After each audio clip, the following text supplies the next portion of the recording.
Ms. Rachel Ong. Please take your three cards together. Thank you, Madam. My first card relates to fostering individual ownership for a clean Singapore. Good personal and public hygiene are our first two lines of defense against diseases. Last year, the pandemic has catapulted to public attention new standards of hygiene required in the fight against public health threats.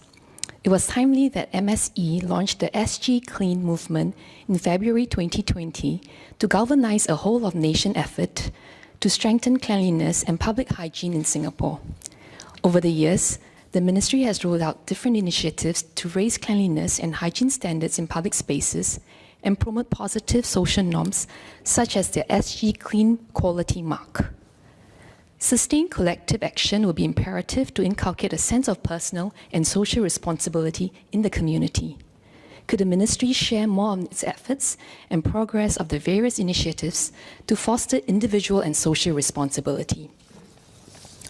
My second card relates to the transformation of our environmental services industry, specifically pest management. The pest management industry plays a critical role in securing premises against vectors and vector-borne diseases in Singapore and in safeguarding our public health. In 2019, the Ministry announced that the pest management sector will be integrated with the Environmental Services Industry Transformation Map. Many regard this to be timely, as this will also accord opportunities for our local enterprises and provide meaningful jobs for Singaporeans. I would like to ask the Ministry for an update on its efforts in supporting the industry in its transformation in light of the new challenges. My third card relates to sustaining the hawker culture. Singaporeans enjoy hawker food.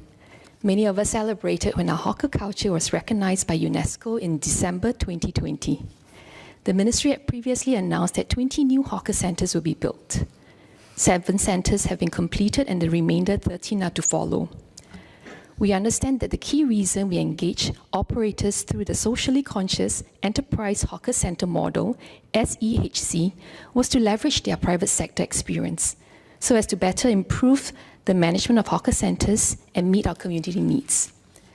The initial implementation saw resistance from hawkers due to higher cost and inflexible contract conditions that had to be worked out. Since then, the government has announced that the remaining 13 centres will be run under the SEHC model. How will NEA continue to work with social enterprise operators to ensure that the success of these new hawker centres, while also factoring in the earlier feedback from hawkers relating to the challenges they face under the SEHC model?